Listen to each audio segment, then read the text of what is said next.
크로노스이스의 시계에는 과거와 미래가 공존합니다. 가장 고풍스러운 디자인에 대한 가장 미래적인 해석을 보여주기 때문인데요. 이 브랜드는 시분초가 각각 별개의 지점에서 표현되는 레귤레이터라는 레이아웃을 즐겨 활용합니다. 이런 레귤레이터 스타일은 18세기 중반에 처음 등장했는데요. 이름에서도 짐작하시겠지만은 원래는 관측소나 매니팩처 같은 곳에서 다른 모든 시계들의 기준으로 활용되던 정확한 시계를 일컫는 말입니다. 레귤레이터는 시간을 정확하게 읽도록 하는 게 가장 큰 목적이기 때문에 제일 중요한 분침을 가운데에 놓고 시침과 초침을 별개의 카운터로 분리한 레이아웃이 특징적입니다. 레귤레이터 디자인이 인기가 있었던 시절도 있었지만 이 레이아웃은 한때 완전히 사장될 뻔하기도 했습니다. 손목시계의 등장과 함께 더 이상 활용되지 않는 스타일이 됐기 때문인데요. 하지만 크로노스이스는 1987년에 레귤레이터 디자인을 손목시계로 부활시키면서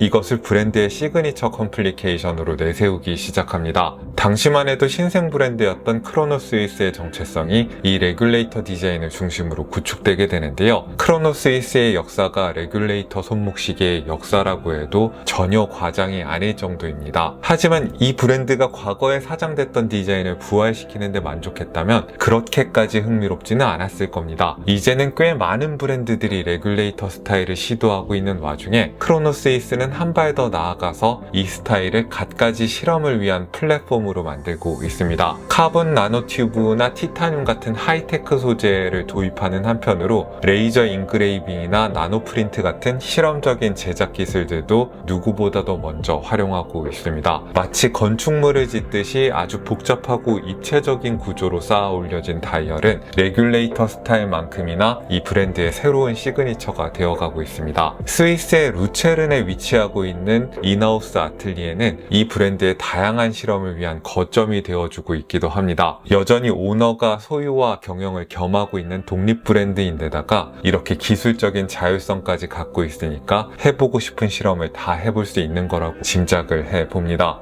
크로노스이스도 최근 몇 년간 한국에서 별다른 활동이 없었던 브랜드인데요. 재정비 과정을 거쳐서 새로운 한국 파트너와 함께 다시 인사를 드릴 거라고 합니다.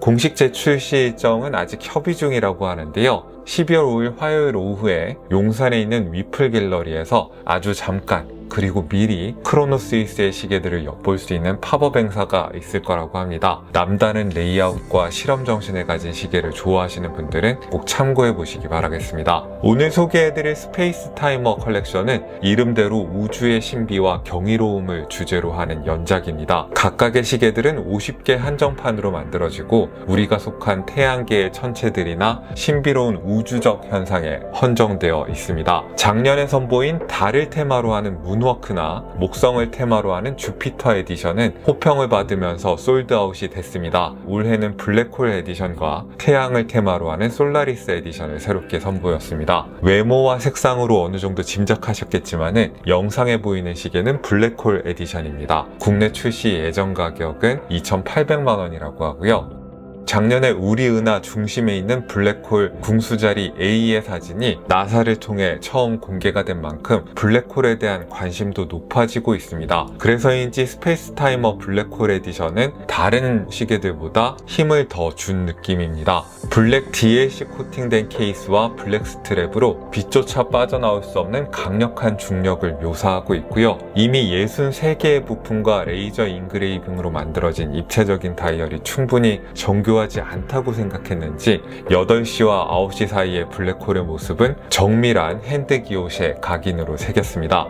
전위적인 컨셉과 현란한 기술적 실험들에도 불구하고 케이스의 디자인은 20세기 초중반의 클래식 파일럿 시계를 연상시키는 게 묘한데요. 총 19개의 파트로 이루어져 있다는 큼직한 스테인레스 스틸 케이스는 스크루다운 크라운을 달아놓지는 않았지만은 의외로 100m의 쓸만한 방수 성능도 자랑합니다. 직경은 44mm에 러그-투-러그의 길이는 53.4mm입니다. 두께는 15.2mm이고요. 러그의 폭은 22mm입니다. 스트랩을 포함한 무게를 재보니까 122.5g이 나오네요. 크기와 두께에는 자비가 없습니다만은 블랙이 수축 흰흑색이어서 그런지 수치가 시사하는 것처럼 크다는 생각은 들지 않았습니다. 러그가 손목의 형태에서 벗어나지 않는 곡선을 이루고 있기도 하고요. 좀 더 익숙하실 만한 시계의 사이즈와 비교하자면은 IWC의 빅파일럿 43이랑 체감이 굉장히 비슷합니다. 러그 트러그의 길이나 두께도 비슷하고요. 크라운 직경이 7.6mm로 크라운이 엄청 큰 것까지 또 비슷하죠. 살짝 돔이 들어간 사파이어 크리스탈의 곡선을 부드럽게 이어받는 베젤은 비드 블라스트 처리가 되어 있고요. 러그의 정면에도 비드 블라스트 피니시가 적용이 됐습니다. 반면에 두툼한 널링 사이로 보이는 사이드에는 수직 방향의 브러쉬가 들어가 있습니다. 하이라이트는 물론 다이얼입니다. 기본적으로 레귤레이터의 레이아웃에 따르지만은 시침만 12시 방향의 서브 다이얼을 설치해서 분리하고 분침과 초침을 다 가운데에 배치했습니다. 6시 방향의 문 페이지와 날짜 인디케이터를 위한 자리를 확보하기 위해서 초침을 따로 빼놓지 않은 걸로 보이는데요. 일단 다이얼의 구조가 워낙 정교해서 찬찬히 들여다볼 필요가 있겠습니다. 다이얼의 바닥층을 이루는 건 아름다운 은하의 모습입니다. 크로노스이스가 자랑하는 정교한 레이저 인그레이빙 기술과 나노 프린트 피니시를 통해서 표현을 했습니다. 핸드 인그레이빙이 가진 손맛은 없지만은 사람의 손으로 표현할 수 없는 좀 더 섬세하고 작은 것들을 묘사할 수 있고 상대적으로 얕은 깊이에서도 3차원적인 질감과 구체적인 형태를 표현하는 게 가능합니다. 이 레이저 인그레이빙과 나노 프린트 기술이 하이엔드 다이얼의 미래가 될지는 좀 더 지켜봐야겠지만은 크로노스이스는 여기에 판돈을 꽤 걸고 있는 걸로 추정이 됩니다. 흥미롭게도 블랙홀이 회전하면서 주변의 시공간을 왜곡시키는 모습은 레이저가 아니라 사람의 손으로 선반을 활용해 깎아낸 기호쉐 패턴으로 8시와 9시 사이에다가 표현했습니다. 블랙홀이 은하에서 갖는 존재감을 완전히 다른 제작 기법을 통해서 표현하는 게 이 시계의 다이얼이 가진 참신한 접근이 아닐까 싶은데요. 덕분에 루체른의 인하우스 아틀리에가 자랑하는 가장 전통적인 핸드 기호쉐 패턴과 최첨단의 레이저 인그레이빙 기술을 한꺼번에 즐길 수 있게 됐습니다. 두 제작 방식이 빚어낸 결과물의 차이를 육안으로 비교해 보신다면 상당히 흥미로울 거라고 예상이 됩니다. 12시 방향의 시간 인디케이터는 동작과 관련된 기어 트레인과 그걸 지탱하는 아치형의 브릿지를 노출을 시켜놨습니다. 보통은 이런 시도가 있으면 전통적인 기계식 시계의 아우라를 풍긴다고 쓰게 되는데 이 시계 같은 경우에는 핸즈와 디스크의 미래적인 디자인 덕분인지 다이얼 위에 첨단 장비를 올려놓은 것 같은 분위기가 납니다. 여기서도 전통과 미래의 공존을 보실 수 있는데요. 우선 브러쉬 피니시된 아치형의 브릿지는 앵글라주 기법으로 모서리만 정교하게 폴리시 마감을 하면서 전통적인 하이엔드 워치메이킹 기술을 자랑하고요. 그 위에 아워 마커를 표현하기 위해서 올려진 투명 디스크는 카본 나노 튜브라는 초경량 하이테크 소재로 제작이 되어서 워치메이킹의 미래를 생각하게 합니다. 시간을 맞출 때 크라운을 돌려보면 톱니들이 맞물려서 돌아가는 모습을 감상할 수 있기도 하고요.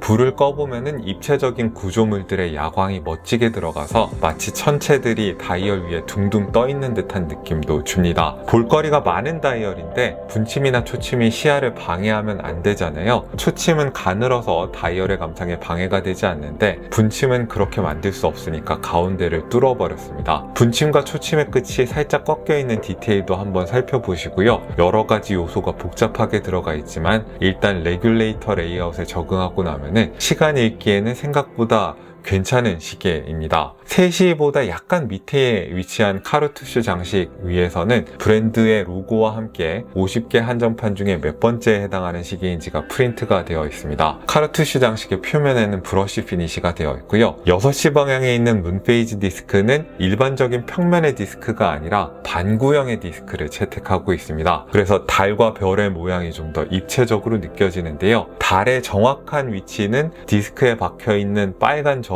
기준으로 파악하면 됩니다. 티타늄 소재로 만들어서 무게를 가볍게 만들고 색상은 열 처리를 가해서 얻었다고 합니다. 데이트 인디케이터는 역시 투명한 카본 나노 튜브 위에다가 아라비아 숫자와 0.6mm 직경의 스테인리스 스틸 소재의 비드를 박아서 볼 수 있게끔 했습니다. 빨간색의 날짜층까지 반구형의 디스크를 따라서 약간 곡선으로 만든 디테일이 멋진데요. 불을 꺼보면은 달과 별에도 야광 도료가 적용되어 있는 것까지 보실 수 있습니다. 입체적인 반구형의 표면에 야광이 들어간 경우는 드물어서 이 시계가 더 멋지게 다가오는 것 같습니다. 8시에 있는 은닉된 푸셔를 이용해서 문페이지의 위상을 바꿀 수 있고요. 4시 방향에 있는 푸셔를 통해서 날짜침의 위치도 조정할 수 있습니다. 높이가 다른 두 개의 카운터가 층층이 쌓아 올려진 걸로도 다이얼이 충분히 입체적이지 않다고 생각했는지 솟아오른 챕터링에는 굵고 긴 야광 실린더가 채택되어 있어서 정말 입체적인 다이얼을 완성시켜주고 있습니다. 이런 정교하게 만들어진 입체적인 다이얼의 시계들이 야광까지 신경 쓰는 경우는 드문데 이 시계는 야광의 밝기와 지속력까지 정말 좋습니다. C308이라고 부르는 오토매틱 무브먼트를 채택했는데요. ETA 2892-2에다가 문페이지와 날짜 모듈을 얹고 레귤레이터로 수정한 절반의 인하우스 엔진입니다. 기능적으로 봤을 때는 인하우스라고 불러도 손색이 없지만은 뒷면에서 보이는 건 평범한 ETA 2892라는 게 아쉽습니다. 로터를 포함한 일부 부품을 DLC 코팅으로 마감해서 시계의 분위기와 맞추려는 최소한의 노력은 했습니다. 블랙 스트랩은 송아지 가죽에다가 네오프렌이라는 합성 고무 코팅을 했는데요. 가죽의 질감과 부드러운 촉감은 활용하면서도 내수성과 내구도를 좀 더 높이기 위한 선택으로 보입니다. 앞서 말씀드렸듯이 블랙홀이라는 테마를 잘 살려주고 있고요. 역시 DLC 코팅이 되어 있는 디플로이먼트 버클을 매칭해 두어서 사용하기 편리한 스트랩입니다. 레귤레이터 손목시계의 상징 같은 브랜드이자 지금 현재 레귤레이터에 대한 가장 전위적인 해석을 보여주는 브랜드 크로노스위스의 스페이스 타이머를 살펴봤습니다. 어렸을 때 늘 우주에 대한 꿈을 갖고 있었는데 스페이스 타이머는 그래서 그런지 참 저릿저릿하게 다가오는 것 같습니다. 그동안 멋진 다이얼을 가진 시계들을 꽤 만났지만은 스페이스 타이머는 또 다른 자기만의 게임을 하는 시계로 보여서 기억에 오래 남을 듯 합니다. 오늘도 여러분들께 유용한 정보가 됐기를 바라고 이상 여기는 SHW 채널, 저는 김생활이었습니다. 안녕히 계십시오.